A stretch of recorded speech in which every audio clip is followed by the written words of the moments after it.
Who you gonna call? Goalkeepers! Welcome to the Moneyball Clinic. I took the top 30 leagues, simulated them in full detail, then smashed it all together to create an aggregated database. This will be the baseline from which I'll recommend signings at a variety of levels and budgets. I'm afraid of no goals. It's time for the hardest position to assess in FM. Limited metrics, both in terms of quantity and the actual information they display, makes it difficult to identify those standout players. So let's talk about the metrics we'll be using and their limitations. It's the Moneyball glossary, it's the Mustermann Moneyball glossary. Well, technically it isn't a glossary, just concepts poorly explained. First, XG prevented. This is XG against minus goals conceded. So if the opposition generates 0.5 XG but doesn't score, the keeper has earned 0.5 XG prevented. If the opposition scored a goal, the keeper gets minus 0.5 XG prevented. Have you spotted the problem here? There is no consideration for whether the shot is on target or not. If every shot was off target, the keeper would still earn 0.5 XGP but didn't have to make a save. Of course, good goalkeeping positioning could contribute to the opposition missing the target. It is also a metric that is largely dependent on how much XG your team gives up. The best keeper on this list has 0.81 XGP per 90. Some of the best defensive teams in the game don't even concede that much to begin with.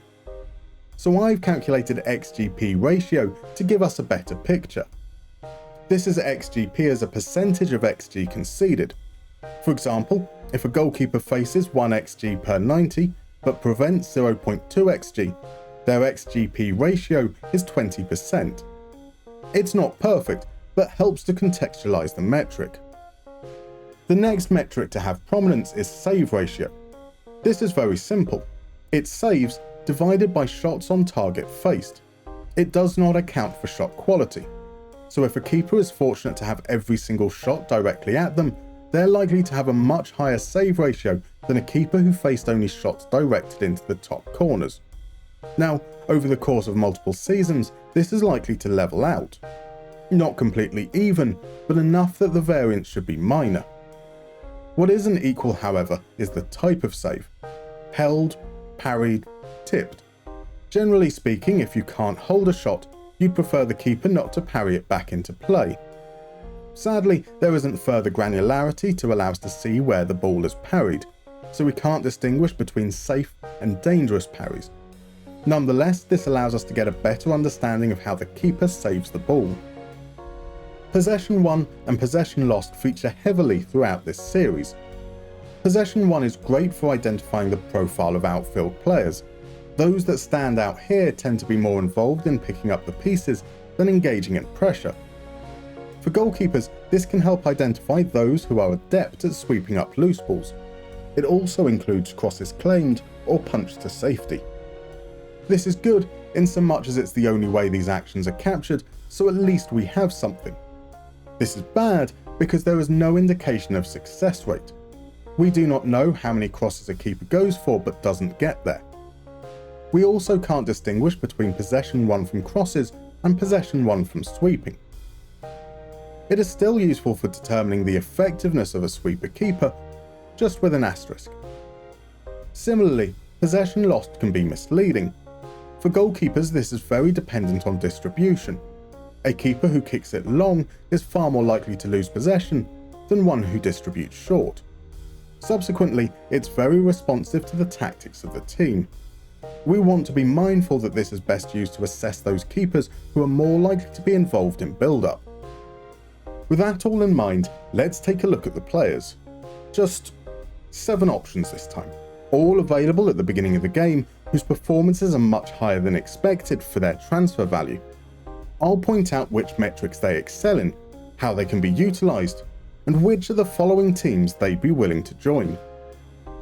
We kick things off with a grizzled veteran. 34-year-old backup outkeeper Živko Živković still has a few years left in the tank and is available for a measly 160k. In the 95th percentile for XG prevented, he denies almost as much as he concedes, a 48% XGP ratio.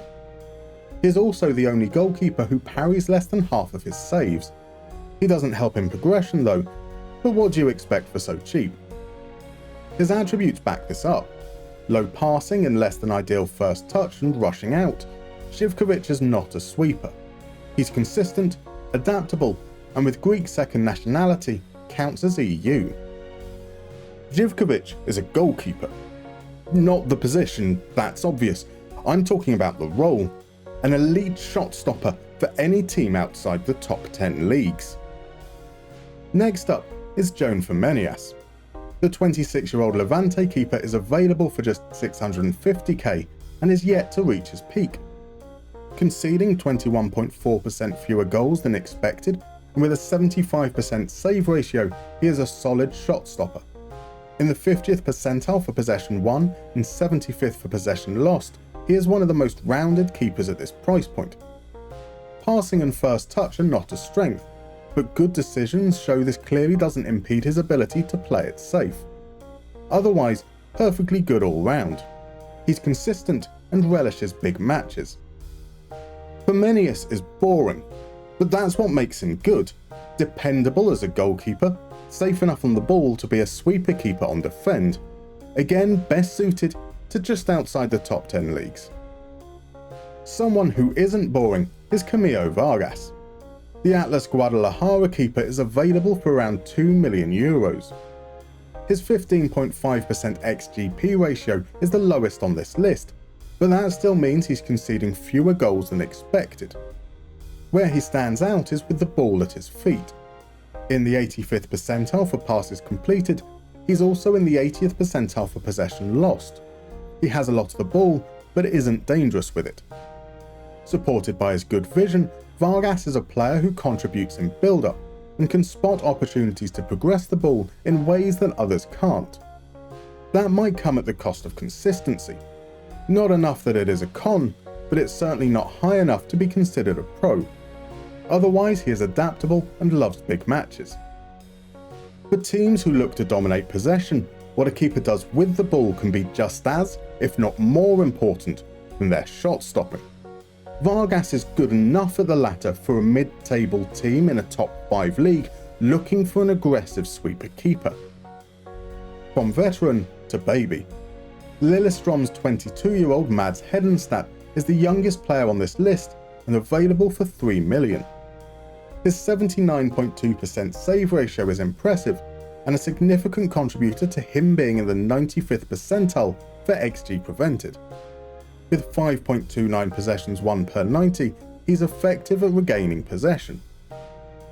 Attribute-wise, there are some concerns about his communication and command of area, but this is not to be unexpected from a player of his age. He can and will improve. Like Vargas, there is no sexy consistency icon here, but otherwise adaptable and relishes the big occasion. Hedenstad is good enough right now for teams not quite at Champions League level. Think your AZs, your Nices, maybe even your Fiorentinas. He could also be an option for bigger teams that wouldn't need him to start just yet. Ignacio de Arruabarrena is next. The fairly ambitious 26-year-old Aruca keeper has a minimum fee release clause for €3 million. He concedes the most goal on this list, mainly because Aruca are rubbish and de Arruabarrena is very busy, making 3.42 saves per 90. His best metric is passes completed, in the 80th percentile, but he loses possession more than Camilo Vargas.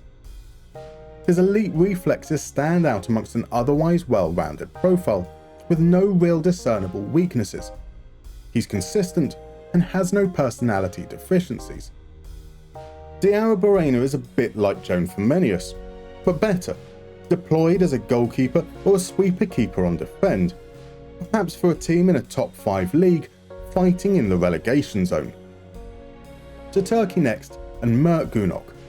The 34-year-old Beşiktaş keeper with a professional personality is available for $3.4 million.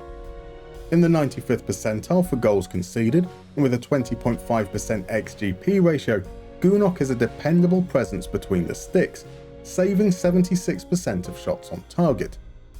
His 6.24 possessions won per 90 leads the way in this list. Elite anticipation, concentration and one-on-ones makes for a keeper who can be relied upon even if they're not particularly busy for much of the game. He has the full suite of adaptability, big matches and consistency. Günok is there when you need him, a great option for a top team looking for someone to steady the ship whilst you wait for a youngster to develop. Maybe you signed Hedenstad earlier. As always, we finish with my favourite option, and this time it's a wildcard.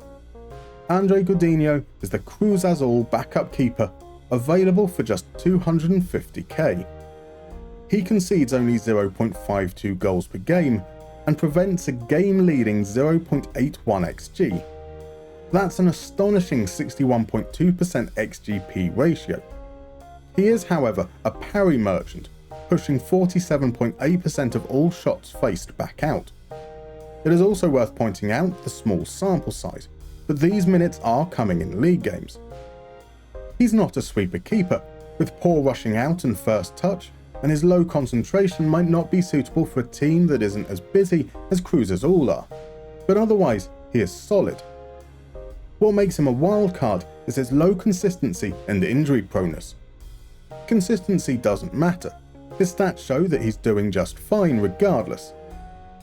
His injury proneness is a concern and would normally be enough to exclude him from this list entirely. After all, availability is the greatest attribute of all. But for 250k, come on! Gudiño is a risk worth taking. So there we have it, 7 keepers. A smaller list this time, as often the best options were cheaper.